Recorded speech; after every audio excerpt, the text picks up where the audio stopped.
is Friday, so we figured we'd have a little bit of fun, try something new, and over the years, Will and I have learned a lot from Emily Richards and Chef D and all the great cooks we've had in our CTV kitchen.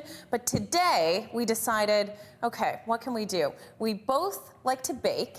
We both like competition. We both like healthy eating. So we are going to have a bake-off for protein bites and see who can make the best protein bites. Yeah, and we've been kind of excited about it all week. We don't know what each other has in the bags. It's kind of been an ongoing thing all week, so we're gonna find out at this current time. I think we have two different processes here. We have measurements and knowing exactly what she's doing, and then free-for-all with a little chaotic mess, but I promise you, they're gonna be good. So we're gonna see who is going to bake the best protein treat, and we're gonna get our colleagues to try them when we're done. Yeah, unbiased opinions. Yeah, exactly. So we both don't know what each other brought. We both don't know what each other is making. So should we tell each other now what our take is? We can start taking out the ingredients. Okay.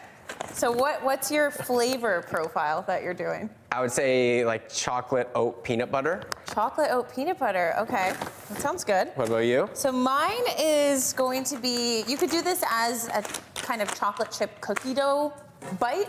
But I am, you know, I love mini eggs. So I'm taking it up one step and doing some mini eggs because it is almost Easter after all. And the best part about these is you can do any mix-ins that you like. If you like Smarties, if you like chocolate chips, if you like peanuts, you could add anything you want. So it's kind of fun. But I think the key ingredient for me is you need to have a good protein powder and you need to have some rolled oats. And what I went ahead and did before I started was I blended up some of these oats and I left some of them whole because it kind of gives you a little bit of a different texture. Whoa, whoa, you did a pre-blend? Pre-blend. Oh, we had rules. Well, I had to, I had to take one step out because I wasn't gonna blend them here. Yeah, that's fair. So that just gives you that flour consistency when you do that to your oats. And I like it. I think it makes the texture a little bit better. So I'm gonna add about 2 cups into my bowl. And I brought my cute Easter bunny spoon for mixing, which I thought was fun. And this bowl is actually from my grandmother. So thank you, Nan, for giving me that bowl when she moved out of her apartment into her new apartment. She gave me a great bowl. Now you see that? You see what we got going on here with that nice cup? See, this is how I make them. We're just gonna do a little dive in there. Yeah, that looks about right. Okay, we'll stop there. That looks good. So I have, I usually make them a little bit different each and every week, but this is kind of an array of items that I'll use. So I've got my sugar-free chocolate chips that are gonna be added in at the end. I've got a chocolate collagen protein, so good and healthy. I've got some quick oats, and then I have some other oats because I think I was gonna run out, but that looks good for now. And I'm just gonna whirlwind it. We're just gonna toss some things in, see how it mixes, and go from there. I realized that my dishwasher destroyed my spatula. Oh, great. But that's all right. We'll figure that out later. Yeah, it's just a little burn there. That's how you know it's from home. I think we've got a little bit of a similar kind of thing going on. I think whenever you're gonna make protein bites, you do need some kind of nut butter. And of course, some kind of flour or rolled oats. I'm adding in some cinnamon just because it's delicious. I just got my cinnamon. We'll do a little dose of that. Look at that, Padgy. A key ingredient I like is a little bit of sea salt. Oh, I thought you were gonna pop in this too. I got some vanilla going on. Oh crap, I haven't opened it yet. I haven't gotten that far yet. Because what I like to do is mix the dry ingredients first. Yeah, I just kind of go with whatever. Give it a good mix. Whatever's close. And you said you were using a chocolate protein powder? Yeah. I used a birthday cake flavor. That's gonna be really good. That's gonna be delicious. I usually use a blueberry muffin one. That sounds good. Or like a vanilla, but I wanted to try this today and I was also out of both of those and I didn't prepare on time. The blueberry muffin, that sounds delicious. You know what would be helpful is if I took that off. Okay, I'm gonna start pouring in the wet ingredients because that's a good amount of maple syrup in there. It's funny, it's almost like a little bit of a race when we're making them for TV. That I need to go a little bit faster. Yeah, we knew that yours would take a little bit. See, that's with the measurements. I know, but now I'm eyeballing the peanut butter now.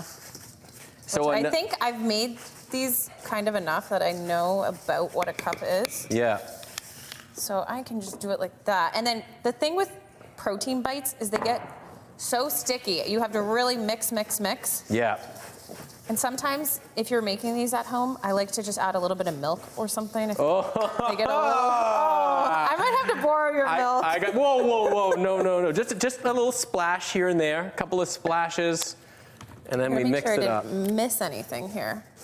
The problem is though, if you over splash, then you got to start adding in the dry ingredients again, and then it gets a little bit crazy. Then you get, yeah.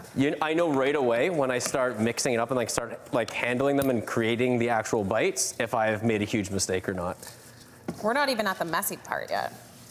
But we're both kind of on the same path here. Yours are looking a little bit more mixed than mine. So once you get to this part for mine, I like to just, you're gonna have to get your hands messy. It is what it is. It is what it is. But I like to just start to go in with my hands now, because you're gonna have to roll these all into balls anyway. The funny thing about this is I have no idea how many this is gonna make. How many do you think you're gonna? Mine will probably make about, all right, we'll roll 12, the sleeves. I wanna say. Okay. It usually makes about 12. This is a good base recipe too for any that you like. All right, let's see, is that good enough? Right away, kind of give them that little texture. I think those are gonna be good. I'm gonna go ahead and roll one of mine up just to see. I just need to add the last ingredient. And I need to add the mini egg still, I've realized. I've already kind of pre-crushed these up. Give it another little crush. That's all you gotta do. Oh yeah. And then we're just gonna pour in some of these if I can get them opened. And I think we're gonna have to make most of these offline. Yeah, okay, so why don't we say we make like a couple of them? We'll put them on and then we'll find out later.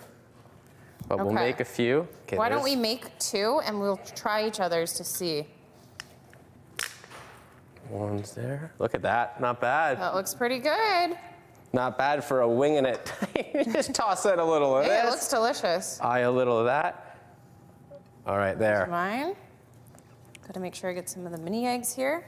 Very different. So we're gonna Why don't you go ahead and try taste each test one. them? I'll taste. You want yours first? Sure, and I'll try yours. Oh, that one fell apart a little bit. Very good. These are gonna be very different, both with flavor and texture. I can already call it. Okay, I'll try mine first too. Very peanut buttery. It's good. I like that. Mm-hmm. Oh, okay. Go for mine.